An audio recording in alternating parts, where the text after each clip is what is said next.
We're right to kick off. So, on behalf of the Energy Environment Committee, I'd like to welcome you to our second lecture of this season.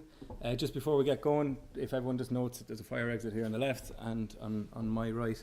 And can I ask you all to turn off your phones?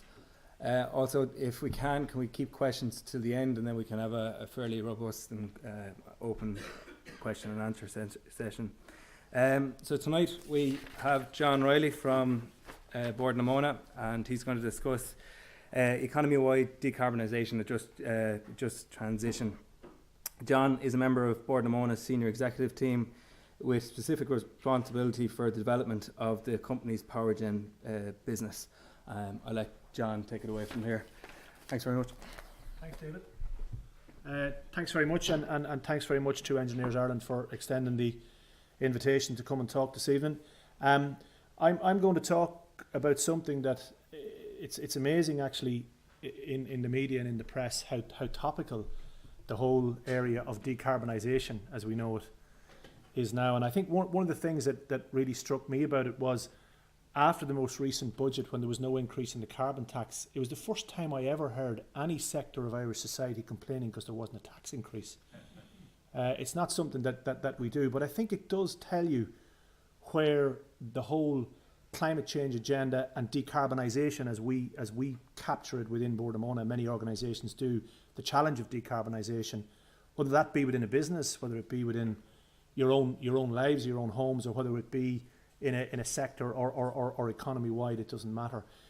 But the bit that I want to focus on today is a little bit another buzzword that has emerged into the whole space in recent years, the just transition element of it. And the just transition will be different depending on which side of the debate you sit.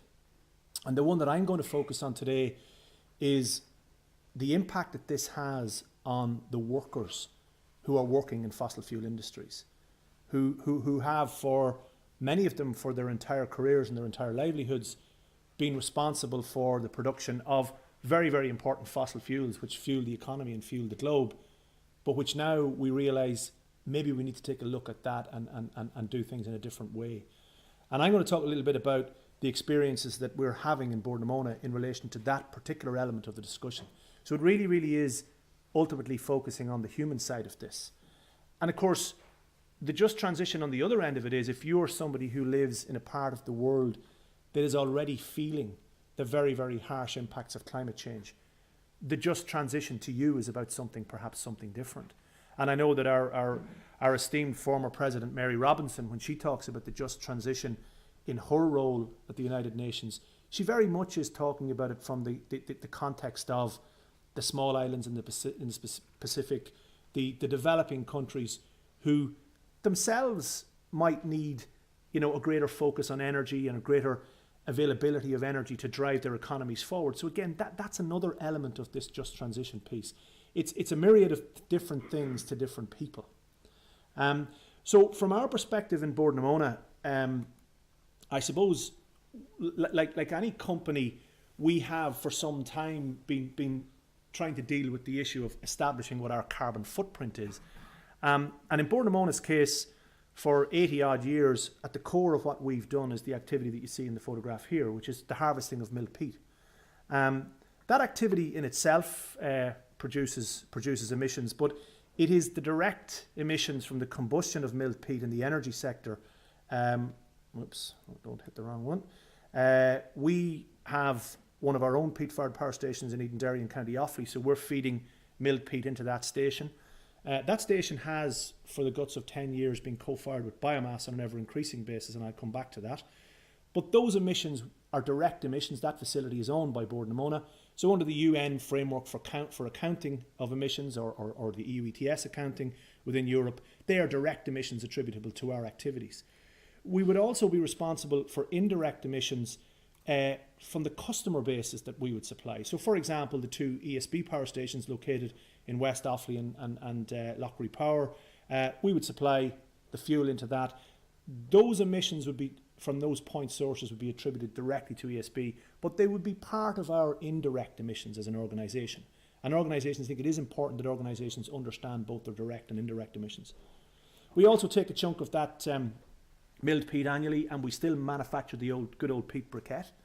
So again, in manufacturing that, we have direct emissions. And then when the consumer at home combusts that in the fireplace or your kiln or whatever it is you have at home, the stove, they're indirect emissions. We for 25 years expanded our fuels business. We moved into a whole range of solid fuels. We had a coal business, which we've just recently got out of. And not too many people know, for about 20 years, we had a home heating oil business as well. So Bord na Móna really got into the home heating space back in the 80s. We were a very, very significant supplier to that market. And all of those emissions would be indirect emissions in terms of our carbon footprint. And like any big organisation, we have transport and logistics at the centre of what we do. So all of the fuel oil that we burn, the diesel and that we burn, they would be direct emissions associated with our activities. And when you map all of that out and you sit down and you look at it, in terms of both direct and indirect emissions, no matter what way you skin the cat, Bord na Móna doesn't really have a carbon footprint. We have a carbon jackboot. Now, when I first used that image inside my organisation, many people came running down the corridor with me with their jackboots because they didn't like that connotation. But I put it in the context of the challenge that we face in terms of decarbonisation. We were starting from a very, very low base in terms of where we had to get to. But the process of decarbonisation within the company has been going on really since about the mid-90s, or certainly the early part of the noughties, for the last 20 years or so. And the harvesting of milled peat peaked in Bord na Móna around 1990. At that time, we were producing about 6 million tonnes of milled peat annually. And the 6 old ESB, peat-fired power stations, were all still rattling away at that stage, Paul, and they would have been Bord na Móna's main customer. And then there was milled peat being used for tree briquetting plants across the country. Sod turf was still a big thing, would you believe, in the 90s. We were still selling a lot of sod turf into the domestic heating space as well. But over the course of the last 20 years or so, and particularly in the last decade, by 2010, our production of milled peat had fallen to about 4.5 million tonnes per annum. And by 2020, it will have fallen to just north of about 2 million tonnes. So even in that 10-year period from 2010 to 2020, our production of milled peat will have fallen by 50%. And therefore, the direct and indirect emissions on an economy-wide basis that come from the use of our products, both directly by Bord na Móna and indirectly by our customers, has also fallen by a similar amount. And you'll see in a minute that the transition in the peat sector is one of the reasons why the carbon emissions intensity of the Irish electric power system has fallen quite dramatically in the last 15 to 20 years in particular.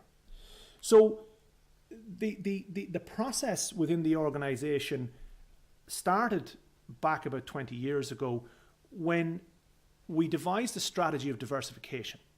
The company could begin to see at that stage that at some point out there, we would no longer be harvesting milled peat, and we began to look at other elements of business. So we've established a power generation business. So we're now gone up the value chain in terms of power generation. We have our own assets, and I'll come to that in a moment as well. And we established a very vibrant waste business, waste collection and waste reprocessing business. And today, over 50% of Bord na Móna's turnover is not related to our core peat activities. So that transition has been delivered as part of this overall decarbonisation process. And I say that because a lot of people think we're doing nothing, and even when we say we are, they think it's a bit of greenwashing. But when you look at the facts and figures, they're very, very real. But notwithstanding that particular phase of the journey, given the fact that we have that horrible carbon jackboot in terms of a footprint on the carbon side, our response to the decarbonisation challenge needed to be very, very significant. And we've worked very hard over the last number of years to understand what this ultimately will mean. And you cannot get away from the fact that the scale of the challenge requires us to fundamentally transform what we do, a fundamental transformation in what we do. And ultimately, that's transitioning away from our core peat-related activities to the point where we will stop. And in the course of the last 3 or 4 years, the company has begun to focus more and more on the time frame over which that stop to mill peat on the energy side will happen. In 2015, we estimated, or we indicated that it would happen by 2030. The recent announcement has us looking at that in terms of the production piece stopping sometime in the mid-20s. Now, that does not mean that peat for energy will stop, because we tend to have 2 or 3 years of stock on the bog.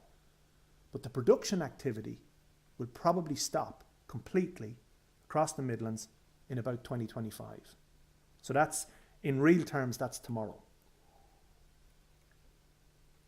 So the impact of that decision, and I'm sure most of you will have seen the significant announcements that we've made, the impact of that decision by Bord na Móna is very, very significant. These are some of the paper cuttings. 500 jobs to go in Bord na Móna as it begins to close 62 bogs. Devastating blow for the Midlands. 430 jobs to go. Bord na Móna axe jobs. Workers to be turfed out. That's the Daily Star. They always come up with classic ones. And I think importantly, the one at the bottom is the one maybe to focus on. The security of any new jobs that we can bring to the table is unlikely to match the security of tenure that was there for the job on the bog. For most people, that was a job for life. And what we have within the organisation is we've families, we've fathers and sons and grandfathers and great-grandfathers that have worked on the bog for Bord na Móna. So there is no doubt, and we can't shy away from the fact, that decarbonisation policies globally, and even here in Ireland or in Europe, will lead to significant job losses in certain sectors. And that is something that we as a company have to face up to, that we as an economy has to face up to, and that in particular the Midlands region of Ireland will have to face up to. And, you know, when you get to this point of the story with your staff, the question always arises as to why we need to do this. And I think what's really interesting is we put up we tell people that what we're really trying to do here is to maintain the rise in global temperatures within that 2-degree band. We can throw up all the lovely charts and graphs about why we need to do that and how we need to do it, etc., etc. And, you know, over the course of the last couple of years in particular, I think internally in Bord na Móna, we've been able to move away from the why here. But it still doesn't make it easy when you're sitting in front of a room full of people, as we've been doing in the last few weeks, and that old conversation that you have to have, that 1 in every 3 of you in this room will not be here, or 2 in every 3 will not be here in 12 or 18 months. It's scant comfort to people that you're telling them they're losing their jobs, because what we're really doing is saving the planet. So I think it's good in a sense that we as an organisation have begun to get away from that, in that everybody understands why we're doing this. They might not like it, they might not like the how, but they certainly understand the why. And that in a way is helpful. And we can then move beyond that sort of discussion to understanding the whole concept of the just transition. And as I said at the start, the just transition in terms of decarbonisation will be very, very different depending on whether you're living in an island in the South Pacific, whether you're working in a fossil fuel company like Bord na Móna, or whatever. Your perspective on what that transition looks like will be different. And there is no doubt that society, ever increasingly around the discussion on decarbonisation, there is this want and need, and society wants a just transition. What's been very, very interesting is the people who've been clamouring for an immediate cessation to Bord na Móna's activities, some of whom have been clamouring for it for 10 years, all finished their thing by saying, but we have to do something for the workers. So again, we've tried to sit down with our people over the last year or two to understand what that just transition might look like as a company. But what I think is interesting is that the struggle that society is having with that transition, and the need to ultimately society has to stop burning things. That's where we have to get to. And actually, that probably needs to happen pretty quickly. So when I look at it from my own perspective, as a consumer and as a father of 2 kids and as a consumer and somebody who spends money on different things, it's very simple. Our very way of existence in society will have to change if we're going to meet these climate change objectives. if we're going to deliver that just transition for those that are most affected in the developing world, for example. But society is really, really struggling with this because we've had a very, as we've transitioned away from peat and we've begun to get involved in more renewable or sustainable forms of energy generation like wind, I've sometimes had to lie in bed in the morning and pull the covers over my head and go, Jesus, I'm not getting out of bed. Because on the one hand, we've people screaming at us to stop burning peat. We also have people who are saying, you better not stop doing that because you've got to protect the jobs. And then we try to take those bogs, perhaps some of those areas, and develop large-scale renewable energy. And people are going, well, you're not putting a wind farm here. And I'll burn you out and I'll stand in front of your trucks. And we've had all of that stuff. And sometimes you try to make sense of that. And the point is, society as a whole is really, really struggling with all of this. Really, really struggling. So the new forms of energy generation, big wind farms, solar farms, whatever it is, it's not completely accepted throughout society that that's the way we have to move. And even at home, in terms of, are we all going out and buying the most energy efficient appliances? Because typically they'll be the most costly from an upfront perspective. Are we shifting from the fireplace to air source or ground source heat pumps? Big capital investment. I've done it. I think it's going to save me money in the long run, but it's a pretty long run. So society's struggling with all of that. The modal shift to transport. How many of us have over the last number of years, for the good of the climate, for the good of society, said, I'm going to stop using the car, I'm going to take the bus, I'm going to take the train, I'm going to cycle. You can't really do that from South Kildare, but you can do it in certain places. But yet society is struggling with all of this, with all of it, struggling to make it happen. The policy drivers are very clear. I'm not going to go into them, except to say that there is no doubt that the European Union and Europe as a whole, as a bloc, has been a real leader in this area. And something that really struck me this morning, there's a piece of work that will come out before the end of the year, which will confirm that 2018 was the year when renewable installed capacity in Britain overtook thermal capacity. So just recently, the installed capacity of renewables, primarily wind and solar, hit about 42 gigawatts in the UK, whereas their thermal fleet, coal and gas, is at about 41. It's quite remarkable. And even though Britain are exiting and doing all of that, Britain has really grabbed a hold of the whole decarbonisation agenda, particularly in its energy sector. But one of the things that, again, looking back at the Citizens' Assembly piece on climate change, the call for increased taxation, the call for immediate cessation of Bord na Móna's activities, all of those different things, the reaction to the 2018 budget when there was no increase in carbon tax. As I said, society is beginning to come to terms with the need to do things here, even though I think individuals and groups within society are struggling about what their role might be. Next year is going to be a very interesting year from a climate perspective and an energy policy perspective in Ireland, because we, along with all the other member states, have to produce the National Integrated Climate and Energy Plan. And that is going to be the document, believe you me, that sets energy policy de facto going forward between now and 2020. It actually doesn't matter what was in the white paper. It doesn't really matter what was in lots of other things. This is going to be very, very specific. And it'll be very interesting to watch the evolution of that as we engage with the Commission on it over the course of the next 12 months or so.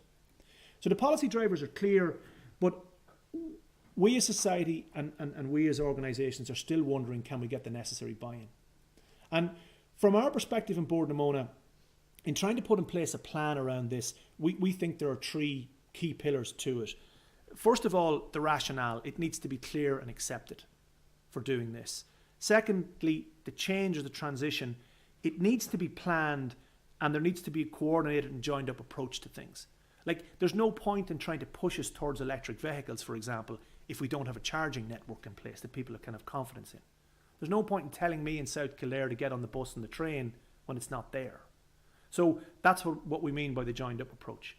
And I think the biggest challenge of all is around the requisite enablers, that they are provided. Because if we don't have a push and pull approach to this, I'm not sure that society as a whole will ever accept the need for the level of change that we have to get to. And I think from our perspective as a company, what we have been really focused on as we've got past the rationale piece and the why, we've really been focused on the planned piece. And we need to do this as part of a journey. We cannot just switch off the lights in a company as large as Móna, given how it's embedded in the Midlands economy. You can't just switch that off overnight. It would be catastrophic. So what we're trying to do is to do it on a phased basis where we can manage the impacts that has both on the staff and of course on the communities in which they live. I still think we're probably, even in Móna, even though we've been working on this for about 4 or 5 years, we're still struggling with putting in place the requisite enablers to make sure this change happens. So what does it look like then, if that's the backdrop or the background of what we're at? What does this look like in terms of Ireland's traditional peat energy industry, which has been around for 80 years? And as I said to you, our approach to this actually began in the early 2000s. The first National Climate Change Strategy document was produced in 1999 or 2000. And Móna as a company, that was the wake-up call to my predecessors in the company that at some stage in the future, this activity is going to come to an end. And that spurred the strategic direction of looking at diversifying Móna's business interests. And what we did, as I said, we decided to get up the value chain in terms of power generation. So we acquired the Eden Dairy facility and we began to co-fire that facility in 2008. We're currently running at about 40% co-firing rate annually, and that has a positive impact in terms of the emissions intensity. We began, therefore, within our own needs, the amount of peat that's going into that facility is reduced by 40% annually. So that was a start that we made in 2008. So that's why our volumes of peat production have been declining since about 2010. And we moved ever increasingly into the renewable generation space, particularly focusing on large-scale onshore wind developments on the bog. I still joke that the real plan here was to strip away all the peat so we could actually put wind turbines on these patches of ground. We can claim maybe that that's what we were trying to do. Because it is easier to build a wind farm on a cutaway peatland that has little or no peat in it. Because when you strip it right back, you get back to the bedrock. So from an engineering perspective, it's a much easier thing to do. But that probably wasn't the strategy. I won't say that it was. We began to ease our way out of our fossil fuel business. Since 2000, we've closed 2 briquette factories. The second one was closed last year. And I would guess that strategically, when we closed the first one in Offaly back around the turn of the century, that if you'd have said the other 2, one in Derrenloch and West Offaly and one in Littleton and County Tipperary, if you'd said both of them would continue to operate for another 18 years, people probably wouldn't have believed you. But we continued to operate that second one because the demand was there. The demand was there from the market. But we've made a decision last year to close the Littleton briquette factory, which is a devastating blow to that region of North Tipperary. It was the sole and single major employer in that region of North Tip. We've long since sold our home heating oil business. We've last year took the decision to get out of coal. And again, some of these decisions have been driven by the market and by the economics, but others have been part of that decarbonisation strategy, because one of the first things that happened when we announced we were getting out of coal, a lot of our suppliers went, well, where are we going to get our coal from? Because it's not that Móna, we were the biggest player in the marketplace. Somebody else is going to be selling that coal this winter. It ain't going to be us. But somebody else is going to be selling that coal. So some of these decisions are very, very strategic. It's not that the market has suddenly decided we don't want that stuff anymore. And at the back of all of that transition has been this bunch of people. This is a group of colleagues of mine that work in various parts of Móna, because as we've transitioned over the last 10 years or so, we have been able, through natural attrition within the organisation and through retraining and relocation of people, we've moved people from our bog operations business and the back office support to that. We've been able to move some of those people into the renewable energy business, into the waste business, which was the other big business that we've grown. And in spite of everything, we've been able to maintain employment in the organisation at north of 2,000. That's very, very, very significant. But the fact of the matter is, in terms of where we're going now, we're really into the phase of seeing that headcount drop and drop dramatically and drop very quickly. So this phase of it really is about people and how we manage that. And the vast majority of our operations are located in about 8 counties around the Midlands region. And I'm not saying for 1 minute, Bord na Móna is not shutting its doors. Bord na Móna has a bright future, but it's a different future. The unfortunate thing is that any of the new ventures that we're at, including renewable energy, they simply will not replace the levels of employment that you have from a labour-intensive activity like milling peat. We just can't do that. It's just not possible. And you hear a lot, it annoys me at times, we hear a lot of talk about people saying, look, just shut that stuff down, sure. We'll find other things, we'll retrain those people, we'll find other things for them to do. Well, it just isn't that easy. It just isn't that easy. So the socio-economic challenges that the company are facing will be felt increasingly in that Midlands region. Absolutely increasingly in that Midlands region, because our activities are very, very concentrated in that particular heartland, as we call it, in the Midlands.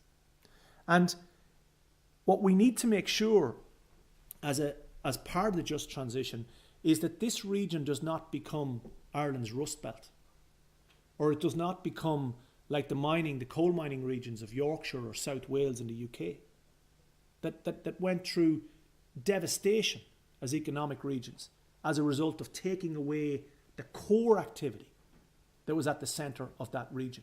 And there is no doubt that if you're from the Midlands and you live in the Midlands, Bord na Móna is at the heart and has been at the heart of economic activity.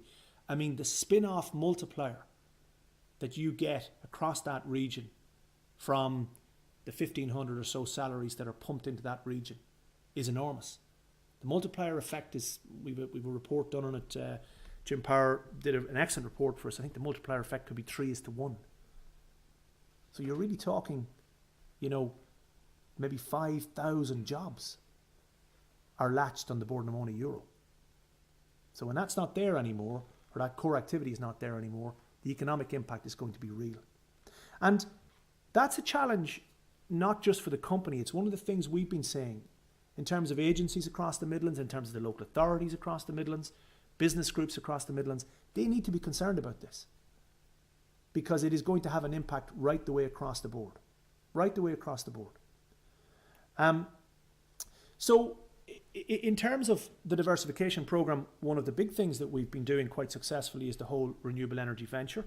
And today we have, we're involved in the operation of around 300 megawatts of onshore wind assets and about 450 megawatts of, between biomass and biogas and other bits and pieces, about 450 megawatts of installed renewable energy capacity. But it's dominated by onshore wind. That's a picture of half of the Mount Lucas wind farm in County Offaly. It's an 84 megawatt facility. And you can see from the picture what a cutaway looks like versus the fringes on the edge that are still areas that were in production when this aerial photograph was taken. So our ability to do large-scale utility solar on these types of areas co-located with wind, and even to extend the operations, the capacity of some of these wind farms across the Midlands, it's real, and it's a programme that we're working on. And by 2024, under the current plan with the projects that we have at an advanced stage of development, we would hope to be involved in around 600 megawatts of installed capacity. Now that won't be all wholly owned, we're doing joint ventures, and I think as we go forward we'll ever increasingly be involved in delivering renewable capacity on a joint venture basis. But beyond that 600 megawatts of onshore wind, we've another gigawatt of capacity under development. But as I said, whereas that sort of activity really supports Ireland achieving its renewable energy targets, it contributes replacing fossil fuel generation with zero emissions generation, it's helping decrease the emissions intensity of the power system. Unfortunately, it doesn't bring with it large volumes of sustainable employment. In terms of constructing these things, for 18 months, 2 years, really, really good. At the peak of the construction of that project, there would have been about 150 people employed. But that, of course, falls away to, a wind farm of this size in reality probably has somewhere between 5 and 10 full-time employees associated with it from front to back, and no more than that. So that's why I'm saying in terms of what we do, it ticks a lot of the boxes from a climate change perspective, but it doesn't help us in terms of sustaining employment. 2015 was a big year for us because that was the last year when fossil fuel generation dominated our output. We're not at the scale of ESB or SSE or any of the big players, but we've carved a unique enough niche for ourselves. And you can see that by 2015, wind generation was 30% of our total output. And by the time we reached this year, or 2017, you can see how the peat element of it is declining on an ongoing percentage basis. And it's declining in percentage terms, and it's also declining in real terms as we increase biomass and cut back on the volume of peat that we're using. This year, or last year, over 60% of the electricity we generated from a portfolio of assets was from renewables. So again, that very much ticks the box in terms of the climate change agenda. By 2024, you can see that peat is now beginning to diminish away as the other forms of renewable take over. And that's effectively where we're going strategically. So when you look at that purely from the climate change box, from the decarbonisation box, it ticks everything, but it doesn't do anything for jobs. It doesn't do anything significant for jobs or employment across the Midland region. And there is no doubt that by 2030, and my view, Móna's new view, is that peat production will be over well before 2030. Well before 2030. How many of those 2,000 jobs that we have today will be retained within the company in 2030? And it begs the question, will the company exist at all in 2030? And that's a question that we're trying to grapple with right now as we look at the future of the organisation and what it does. Again, coming back to our own direct emissions where we started, so going back to the jackboot, we've probably cut the toe off it and maybe even the heel off it now. Because year on year, the amount of peat that we're using directly is reducing. The amount of peat we'll be supplying indirectly because of market conditions will be reducing. And therefore, both indirect and direct emissions from Móna's activities continue to fall year on year.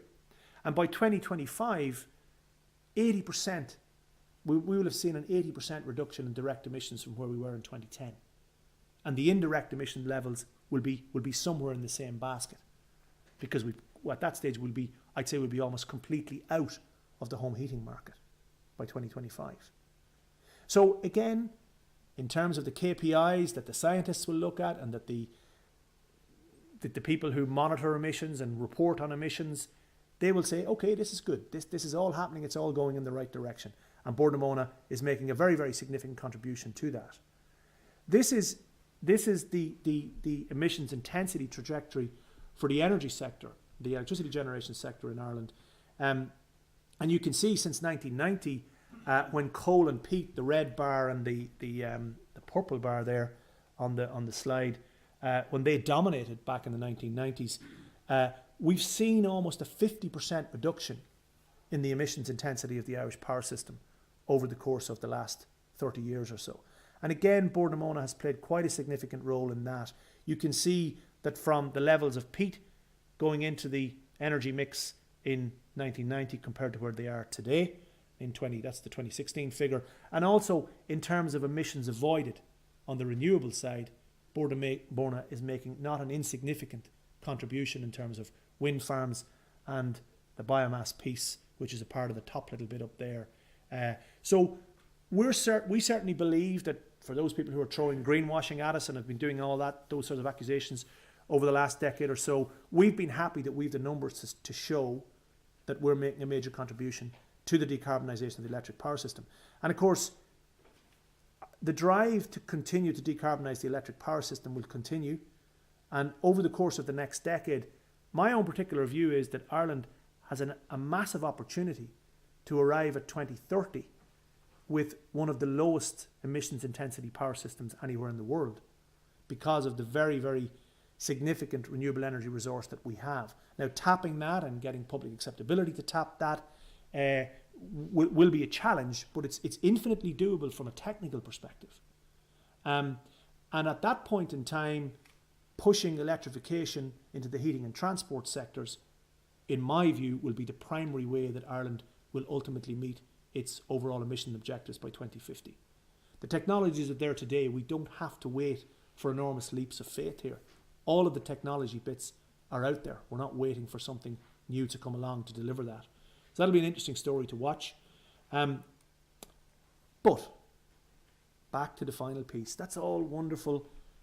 But our conundrum in Bord na Móna is that aside from contributing to national energy policy, which is focused on reducing emissions, it is focused on increasing renewable generation, and we can do that and we can contribute to that. We also have an enormous socio-economic remit as a company, as a semi-state company. And our real conundrum is, we've been grappling with this. Can we replace the jobs in our core peat activity with something else? And the reality is, probably not. Probably not. So, going back to this issue for the Midlands region, it's a plea that I have. It's not just about Bord na Móna. Bord na Móna can't solve all of these problems. We can't redeploy people. We'll do our best to redeploy as many as we can. But at the end of the day, when you look at the Midlands economy, and this comes from CSO statistics from last year, in terms of gross value added per person, the Midlands sits very close to the bottom of the league table nationally. In terms of disposable income per person, it sits very close to the bottom of the league table. In fact, I've looked at this stuff sometimes, and I'm from the border region myself, so I'm really from the poor region, being a Cavan man. But when I look at this, Cromwell definitely got it wrong, because he should never have uttered those immortal words, to hell or to Connacht. What he actually should have said was to hell or the border and Midlands region. You know, the Old West doesn't do too badly when it comes to economic activity in terms of tourism and all those different things. This part of the world, guys, this part of our beautiful country and our economy struggles at times. And what we're doing is not going to help that situation at all. So in terms of how we might replace things or what we might replace it with, we're looking at everything. Ecotourism is a big one. You know, we will do that. The biomass story is something that we're very focused on.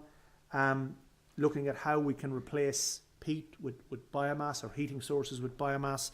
But no matter what way we skin the cat, nothing will replace the level of employment that we have in the company today. So I'll finish with some examples of where that sort of leads us to, and what the just transition might mean for the people who work in Bord na Móna and who work in the fossil fuel parts of our business in particular, and for the Midlands economy.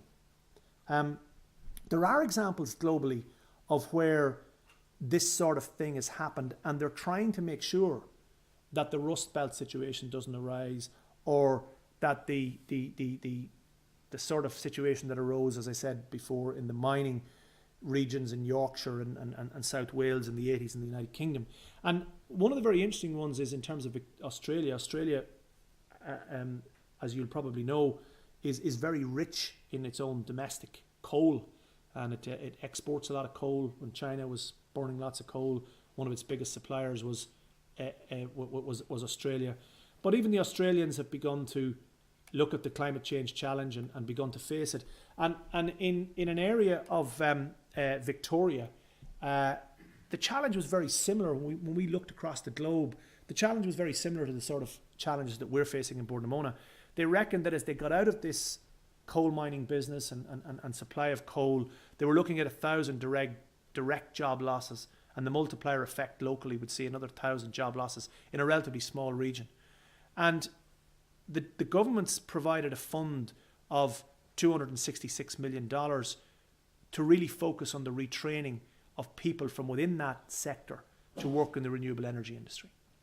And that is the sort of thing that we think will represent the just transition to our people. Very interestingly, Germany just recently, the German government just put in place a commission on growth, structural change and employment, because, as I'm sure you're aware, peat's first cousin is lignite. I love when the Germans come over to us and they go, you shouldn't be digging that stuff up from open cast mining. And then you remind them that 25% of the electricity you use at home, Bosco, comes from lignite, which is a first cousin to peat. And the Germans realise that, particularly in eastern parts of Germany, they have an enormous challenge in terms of shutting down that industry, because all of that lignite is produced domestically, all of it. And again, this year the German government have appointed this commission, the WSB, which obviously is the German translation, and was appointed by the federal government to find solutions on how to phase out coal-fired power to enable the country to meet its climate change targets. So it's similar to what we're facing in Móna, while safeguarding jobs and economic growth in those lignite mining regions. So it'll be very, very interesting to see what the WSB in Germany comes up with there. And even here at home, in fairness, the Green Party have introduced a preliminary submission of a Just Transition Worker and Community Environmental Rights Bill to the Oireachtas. And it's seeking to do a whole lot of things. The Green Party, naturally given their constituency, have been calling for the immediate cessation of activities in Móna for quite a number of years. But they have, in fairness, recognised the impact that will have on the workers in the company and the Midlands region. And this bill, I don't exactly know where it sits right now, but among other things, it seeks to ensure that the closure of the peat stations doesn't result in mass job losses. And I took that directly from an article that they produced, and I look at it and I go, sorry, mate, that just is an oxymoron. You know, the closure of these facilities will result, no matter what way we skin it, in very, very significant job losses. So to conclude, I think we as an organisation have certainly bitten the bullet. We've now clearly put a flag in the ground in relation to the broad timelines for the cessation of that core activity that we've been at for 80 years. We recognise clearly that it will have an enormous impact on employment levels within the company and within the Midlands region. It'll have an enormous impact on the Midlands economy. And we're working very hard with our employees to try to deliver for them what amounts to a just transition for Ireland's energy peat industry.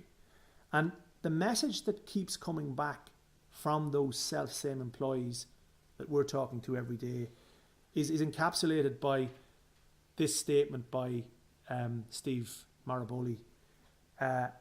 They want us to do more than just talk. They want us to act. And they want us to do more than just promise a just transition. They want us to deliver it, because it's about their very existence and their very livelihood as people. So thank you very much for your attention, and I'm happy to take any questions.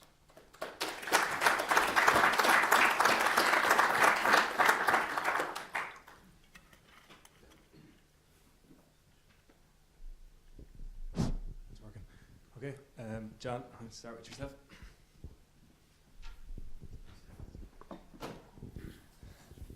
Cheers. John, thanks a million for a very interesting presentation. John Kane from the Energy and Environment Division.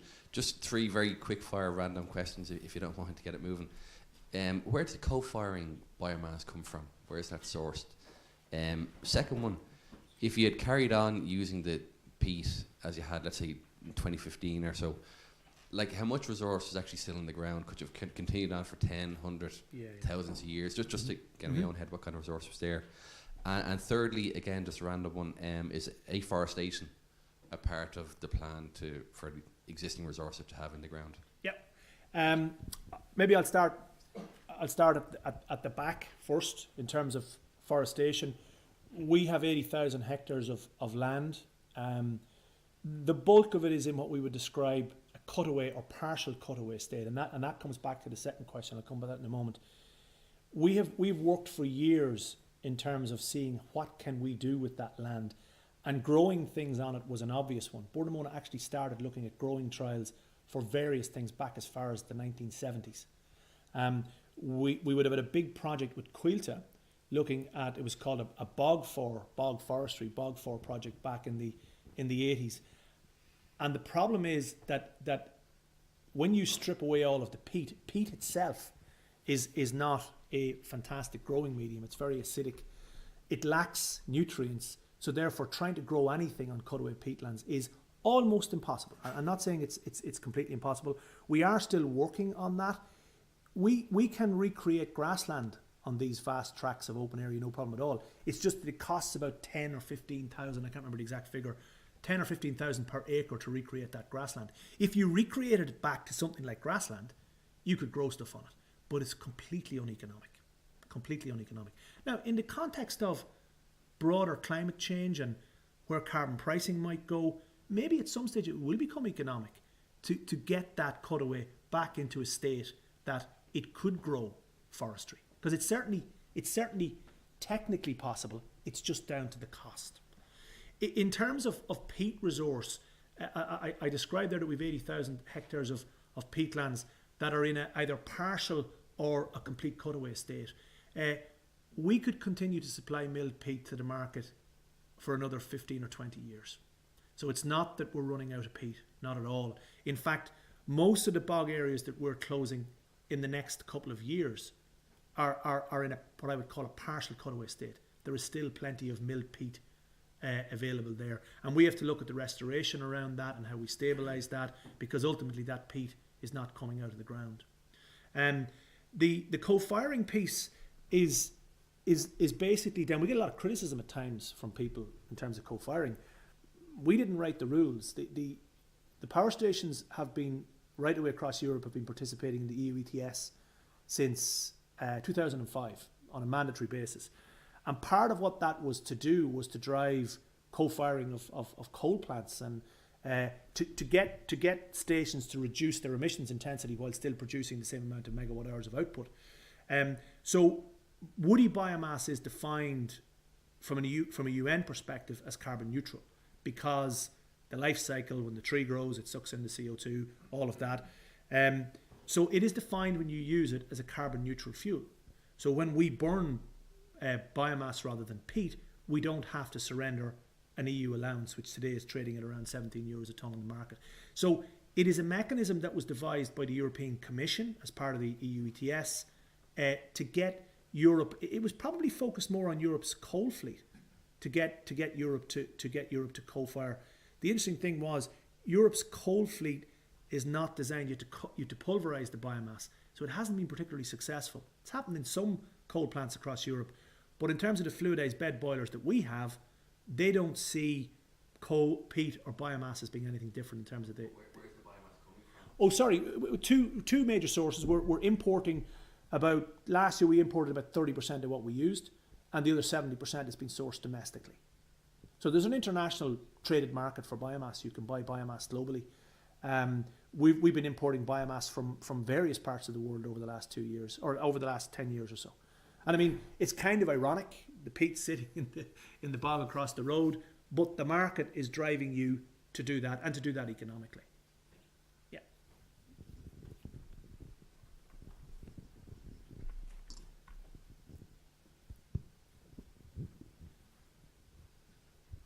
Hi, thanks a million. Kieran Newton from the Nevin Economic Research Institute. I'm just wondering about, there's about 100 jobs of those 430 jobs are announced, are office jobs, is that correct? So I'm just wondering, I mean, you understand closing the bogs and the lower skilled manual workers on the bogs, that we can get behind that, I suppose, or at least understand. But is there not room, or is there a reason in particular for getting rid of the office jobs? And I'm very new to this area myself, so I'm just wondering, as Board of Móna, I see you're diversified over the years, your fingers in lots of different pots. I'm just wondering, has there been any kind of analysis of a possible retrofitting unit from Board of Móna for the Midlands? This is probably a labour intensive issue, probably not so much of a jump for many of the workers, 6 months, a year maybe in a training course, and it's obviously has to be part of Ireland's long-term. It is something. First of all, I'll answer the question about the back office jobs. When you take any operation, and we are in essence, it's a kind of a manufacturing or logistics operation. When you start to downsize that logistics operation, the major job losses are at the front end of it in the operations bit. But if you're not selling as much product, you don't need as many accountants. If you don't have as many staff, you don't need as many people in HR. You don't need as many people in IT. You don't need as many finance people. So what's interesting about this phase of the downsizing of the organisation, it's the first time that those back office jobs, for want of a, they'll kill me when I go back tomorrow for calling them back office jobs, but you know, the support functions, the administrative support functions around the logistics or our operational business, when you begin to downsize that operational business, you simply don't have the need for the same level of support. So in actual fact, in the recent announcement we've made, about 200 of those 440 or 450 odd jobs will be in management and administrative support functions. In terms of the retrofit one, that is something that we hear a lot of talk about. And I think you're right in terms of some of the skill sets that we would have, that some of our workers would have, getting them trained into that space. And I think that was primarily the focus of that example I gave you in terms of Victoria in Australia. That's what they did. And we would be very focused on trying to see, you know, where we can push people into that space. But right now, the retrofit market, in spite of all of the talk there has been about it, it's very, very small. It's very, very, very small. But I think it is something that will grow, and hopefully over time we would begin to see some people moving from that employment back into that sort of thing. And interestingly, on some of the community benefits schemes that we do around some of our wind farms, one of the things that we're promoting through those community benefit schemes is retrofit of housing, for that very reason. That if we withdraw out of an area and we build a wind farm, we can't produce a lot of permanent jobs.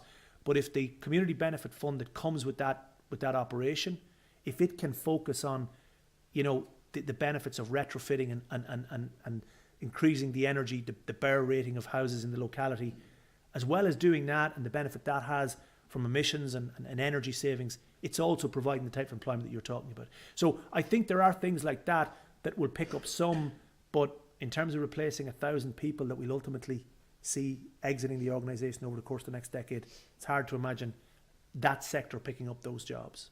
All of them. Hi, Derek Egan from SCAI.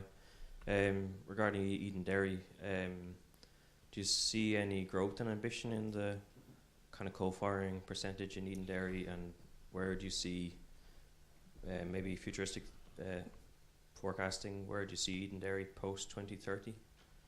The one thing that's absolutely certain about Eden Dairy in terms of the fluidized bed technology is, technically speaking, Eden Dairy can go to 100% biomass. It can't go to 100% pellets, the dry biomass. It's interesting that the fluidized bed boiler requires a wet fuel. It's one of the big challenges, as Paul knows from ESB here. We can't replace the wet peat with an average moisture content of about 55% with dry pellets, because if we did, the boiler would end up in the town of Eden Dairy. So we have to be very, very careful. But technically speaking, good quality wood chip, which is the bulk of what we get domestically, the boiler doesn't look at that in any different way at a moisture content of even 40% than it looks at milled peat. So technically, we could run Eden Dairy on 100% of the right type of biomass. The challenge is all of that biomass is not available domestically. That's a fact. Today it's not available domestically. With afforestation programs and thinnings of forest and an energy crop program, for example, we're burning willow in the station today. It burns very well. You know, you could, in theory, develop a new industry to feed that power station. But the economics of it, I think, are going to be they are extremely challenging. And what's interesting is we've been able to get to the levels of co-firing we're getting to today because the chunk of the imports that we use, many of them are what we describe as residues. They're waste materials that would be burnt on the ground. And we can take those materials, they don't have to be processed, and we can pop them into the boiler, and they're classified as carbon neutral biomass. But the world demand for biomass is increasing dramatically. Again, as decarbonisation happens, we're beginning to see China, and we're beginning to see places along the Mediterranean rim have a hunger for biomass and biomass materials that we could have imported, and we were importing up to a few years ago. So that international competition, the competition for international biomass, is only going to increase. And therefore, the economics of biomass co-firing over time, I think, will become challenging. But there's no doubt that from our perspective, we see the Eden Dairy station ever increasingly burning biomass until it comes to the technical end of its life. It'll be 30 years old. Surprisingly, we used to call it a new peat station. It'll be 30 years old in 2030. Whether we can get it operational out to 2030 on mainly biomass, I think that's a possibility. But I don't think it'll be running as it is today, perhaps as a baseload power station. The other big advantage of the biomass piece is in terms of managing the power system. You cannot run an electric power system on intermittent renewables, solar and wind. I think we're all agreed on that. We're getting better at it. We're getting better at managing it. We're getting better at forecasting. The power system is becoming smarter. Our transmission system here in Ireland, believe you me, is one of the most intelligent and smartest anywhere in the world. It's why we're reaching instantaneous penetration levels of non-synchronous generation of up to 65%, and the house hasn't fallen over. I remember when I was a little boy, the director of networks at the time saying, if we get to 300 or 400 megawatts of wind, the power system will fall over. And it hasn't. So that's a remarkable thing that we've done. But one of the big advantages that something like biomass does, for all the challenges there are around biomass, it allows you to maintain a level of synchronous generation on the power system, producing renewable energy. So if you were ever to think about getting to a 100% green electric power system, you'll have to have something like biomass in the mix. You have to have some thermal load on that system. And if it's not biomass, it'll be gas. So getting the last couple of tons of carbon out of the electric power system across Europe is going to be an enormous challenge.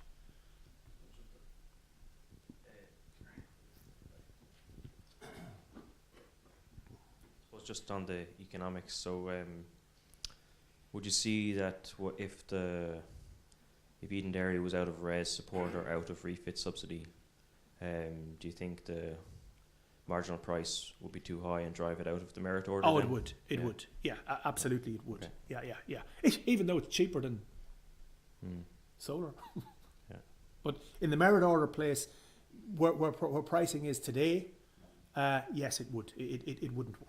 It wouldn't work. And, you know, I'd love to know, I wish I could tell you what will set the marginal price of electricity generation in the 2030s when we don't have, we've got all this zero short-run marginal cost renewables on the power system. I have no idea what's going to set the price. So that in itself is going to be interesting in terms of the dynamics of energy economics going forward and where biomass or anything else will sit. It's a tricky question. John, I think it's acknowledged that there's no one solution in terms of how we get to 2050, be that electricity or greening the gas network and so forth. I think sector coupling is a really important concept in terms of how we get there, and I think gas and the gas network potentially as well has an important role to play. And I'm interested in your views around, you know, how can Board na Móna maybe look at contributing to the potential for biomethane, potential for anaerobic digestion as a growth business. Like, it's a small part of your portfolio at the moment. Yep. You know, where could that potentially go in the future, and also looking at having a wind portfolio and the potential for curtailed wind to contribute to power to gas. Yep. And I think they're two of the big pieces that we're sort of the new pieces that we're beginning to look at now as we transition away. Our focus up to now in the organisation has very much been on the electricity side of things. But when you look at the challenges of economy-wide decarbonisation, we, like many other organisations, spent about 15 years looking at AD as a solution to generating renewable electricity. And it's the worst thing you could possibly do, in my view, in terms of the economics of it. What is far better is to look at the biomethane production, cleaning that and direct injection of that into the gas network to increase both the renewable penetration on the heating side and perhaps even as we move forward in terms of transport. So one of the things we're doing is we're developing an 80,000 tonne. One of the things we believe in doing in Board na Móna is at scale, because we have the land bank and we can do things at scale, and that sometimes really helps the economics of these things. So we're currently developing an 80,000 tonne AD facility in just outside Portlaoise, along the junction of the M7, M8 motorway, because getting the feedstock is the challenge. I think the feedstock piece is the key challenge to the role that biomethane will play in decarbonisation. But we think it has enormous potential. And the other thing that we've really begun to look at in the last couple of years is the whole area of power to gas. As we clearly see the wind, the onshore and offshore wind potential that Ireland has, and our ability as a power system to manage that, and the levels of curtailment that are coming, all the studies are right. You know, as you increase installed capacity, curtailment levels go up. There's another way to use that resource, and it is in the whole area of power to gas. And, you know, perhaps in a completely decarbonised energy system, the potential around the power to gas thing is enormous. It really is enormous in terms of hydrogen production and then methanation of CO2, which again is a byproduct of the AD process apart from the biomethane you're producing. All of these things fit together, I think. It really is down to the economics. It's as simple as that. Again, the technology pieces around all of the power to gas elements are all there. It's a question of whether we can get them operating cost effectively in a decarbonised world. Now, if you get to the point where we have a price of carbon at 100 or 150 or 200 euros a tonne, a lot of this stuff is a no-brainer. So that's a long-winded answer to saying that's a new focus for Bord na Móna. And in terms of using our land bank for that sort of stuff, and one of the reasons we're in there now is our waste business. We're collecting about 40 or 50,000 tonnes of brown bin waste. It's been a very, very successful venture for us across our Midlands business is the waste segregation piece. And we're getting really good quality bio waste in a brown bin and taking that and developing an AD facility. And I fought internally for years to say, Jesus lads, don't take that gas and then put it through a gas engine and produce electricity. It's too expensive. Use it primarily as a solution to our waste problem and take the gas off it and directly inject that gas into the network. That does the same trick. And I think what's really brilliant is the work that Gas Networks Ireland are doing in terms of facilitating that. We now know that the gas volumes we will generate from that facility can be directly injected on the site. That's why we picked the site. So all of those things are really beginning to get a focus, not just domestically, but I think across the European Union. And there's no doubt that biogas and biomethane production will play an enormous role in getting us to 2050. It will have to. It will have to. I just finish off one or two more.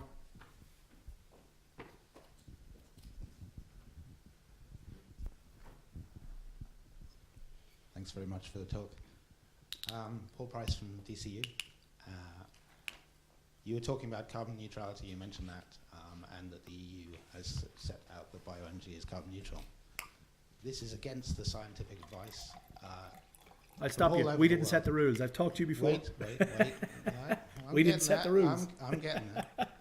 We do set the rules, actually. Ireland is part of Europe, and the government could lobby in a different direction. We absolutely are part of setting the rules. We do. No. Bord na Móna. Nonetheless, we're playing on the pitch. Bioenergy companies lobby very hard, as we know, to have rules set a certain way, and they have been set in a way that has very reduced sustainability criteria. Mm-hmm. That is what has happened. It is right now up to states to develop their own sustainability criteria, and it is entirely up to us to write those rules right now. So it is open to us to write the rules, and we should, because this is a massive threat. There are science journal articles coming out right now saying what a massive threat the EU rules are to the world's forests, and we must take this on board. And therefore, we need to make sure we in Ireland put out those rules, because if we're not doing that, our emissions are actually going up. Obviously, we're burning biomass, that's CO2. It's going up the chimney, and we're not taxing that. We probably should be, and then we could use those monies to give to farmers to develop forestry. We could make those rules, and we do write those rules, and it is open under the new EU energy plan to do that. But you'll understand, we're not a policy maker in Bord na Móna. We've had this discussion before, and you understand we are not a policy maker in Bord na Móna. I don't disagree with a lot of what you're saying. One of the key things around biomass is the whole sustainability criteria. There's a whole list of biomasses that we are not using in Bord na Móna because of our own internal sustainability criteria that we set. So that's what we can do. In terms of the policy piece, you need to take that up with government, because if government say we'll stop burning biomass in the morning, we stop burning biomass in the morning. But the discussion we've had before, I spoke to you on the phone before. We don't say, one of your colleagues then. We don't. People confuse the fact that Bord na Móna or even ESB, a semi-state company, set policy. We don't. All we do is follow policy, maybe blindly. We followed the policy of burning peat for 70 years or 80 years, and that was wrong. So, at the end of the day, the rules of the schemes will be set. We're not breaching any rules by doing anything. We're contributing to policy as it's currently set, and that is our remit. I wasn't saying you, I said we. Oh. We, the people of Ireland, Yeah. we, the government, we set policy. My question is, will Bord na Móna make entirely sure that those sustainability criteria and sourcing of all biomass, individual shipments, for example, exactly where they're from, exactly Absolutely. the documents, are those documents online and available easily? No, they're not. They're commercial contracts. But you can take it for absolute sure and certain that. No, I know you won't. But I don't think that's good enough. We need public. You're a public. This is a public. Lobby the government. The government runs, but we. No. Again, that's where the confusion arises. We're a commercial semi-state company. We don't get any money from the state. We raise our own finance for what we do. We will ensure that any biomass we use, the same as we do with anything, that we will ensure that it meets the legislative requirements. And in terms of sustainability criteria, I don't disagree with you. Sustainability criteria around biomass use globally. It's not just about Ireland. Biomass use globally, that needs to be tightened up. There's no question. And if the world decides that using biomass for energy is not appropriate, then let it decide that. We as an organisation will follow that. What I'm saying is, in terms of ultimately decarbonising the electric power system, you will never get there. Because you cannot run an electric power system on solar and wind alone. You cannot do it. It's not physically possible. So if we as a society want a zero emissions electric power system, we need to look at how biomass can play a role within that. No question. Okay, one final question. Here. Eamon Quigley from the Institute of Technology in Tala. A quick question. I've come this week from listening to a climate reality presenter talking about battery storage on the grid, and that hasn't even been mentioned this evening, and an entirely fossil fuel free or steam turbine plant gone grid could exist with battery storage? No chance. No chance. Until there's a breakthrough on the Well, you'd need more than Bord na Móna's land bank. Again, I always say about the battery, and don't get me wrong, the battery storage piece and the storage piece will be an important part in what I said there about managing the electric power system. But sometimes when we read articles, just remember that this thing here, the limit of that thing there is what? You have to charge it. And you have to charge it quite frequently. In terms of managing those periods of time where you don't get a lot of wind and it's dark at night time, the volume of battery storage that you would require to cover those periods would be enormous, absolutely enormous. Where battery storage in particular will play a role is in terms of the services that it can provide, in terms of milliseconds and microseconds to managing the frequency on the grid, which is one of the biggest problems you have with intermittent sources. So there's no question or doubt that it will play a role, but it cannot replace bulk power. It cannot replace bulk power. Even something like pumped storage, again, pumped storage is a wonderful support to the electric power system, but it's energy limited. At some stage, the energy that you've stored runs out. And if you don't have energy to replace that, you're into something that we can't countenance, which is blackouts or brownouts. So, for me, the challenge of complete decarbonisation of the electric power system, we will get down to levels in Ireland of, I showed you there about 300 grams of CO2 per kilowatt hour. We'll get comfortably down below 200 or maybe 150. But squeezing that last 150 grams out of the system will be an enormous challenge. Because at the end of the day, bulk power has to be provided from somewhere, and intermittent or non-controllable resources are a difficulty, a real difficulty. And even things like interconnection and all of that, that all helps. But you cannot run, I say it again, even with massive enhancement in battery technology, half the country will need to be covered in batteries to allow us to run a power system on just solar and wind. Everybody would need one in their front drive. More than that. But again, I think one of the things is none of us. I'm working in the sector for 25 years, and I still can't tell you how much electric power I really use every day. Most people can tell you how much diesel they put in their car every week, how many litres, and you can look, I drink litres, bottles of wine, and I can have a sense of what that looks like. You ask most people how much electric power they use every day, and I can tell you, you'll need an awful lot more than what's in the battery of your car at the front gate. Believe you me. We use enormous quantities of electric power today, and as electrification increases, we're going to use an awful lot more. So in terms of how we squeeze the last ton of carbon out of the electric power system, it to me is the single biggest engineering challenge there is around. But I've no doubt we'll do it. I've no doubt we'll do it. And it won't involve biomass. Barry has one more. I might just make sure it's a good one, Barry. Using privilege here again. Sorry, Barry McMullen from DCU. Thanks a million, John. That was a really interesting and provocative talk, and I really appreciate. And I'm one of the people who complain about Board and Móna and would like to see things change, move faster with Board and Móna. But I really appreciate that Board and Móna is exceptional in its acknowledgement and recognition of the changes and its responsibility to the communities that it serves. So that's really great. But I wanted to squeeze in at the very end just to react to your comments, which are absolutely spot on the money, to squeeze, as we go to really high penetrations, not instantaneous penetrations, but annual penetrations, particularly from variable renewables, squeezing out the last piece is very, very difficult. You're not going to do it with batteries. You're not going to do it with pumped hydro. The order of magnitude just isn't there. I personally, not everybody will have the same view, but there is research now, and it's a very fast developing field, but there is research that focuses on the electric fuel route. It's the power to gas. We can argue about what exact energy carrier you're going to use, but the hot off the press research suggests that in fact it's not as hard. Once you step back and you look at it and you grasp the nettle and say, yes, we're going to have to cover 5 weeks, 8 weeks of low wind conditions. Absolutely. The only feasible way to do that is with a chemical fuel. Yep. Yes, it's going to be low in efficiency. You take that on the chin because it's only going to be the last 10%, the last 15%. So 100%. It's not dominating your energy system. So you can handle a low efficiency for that.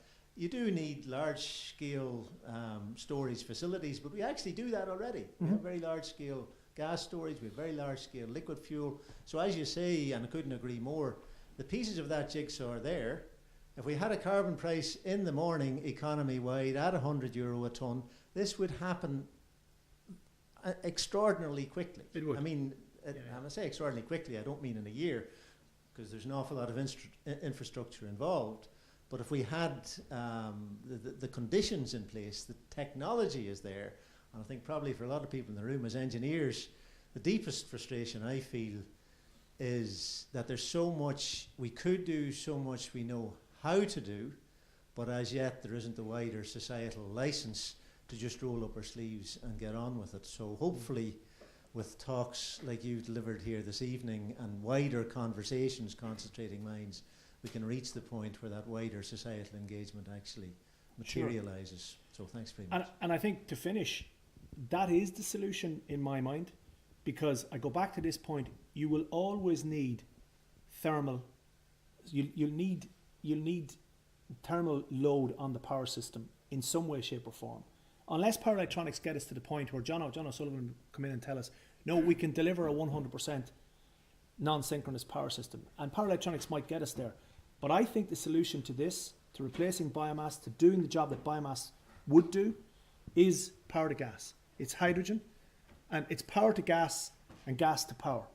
So you take that simple hydrolysis, you crack water, You use the wind energy or the intermittent energy to produce hydrogen. Now, hydrogen is, I'm a chemist by profession, by the way. Hydrogen is a tricky fuel to manage. It all sounds lovely on paper. It is a very, very low energy density. So in terms of compressing it and all of that, that's about cost and it's about space. But absolutely, you could then take that hydrogen gas and you could put it through a gas engine and use it only when you need to. And I think ultimately that's where the solution lies. But let me tell you, the cost of that electric power system today is significantly more than we as consumers are prepared to pay for electricity.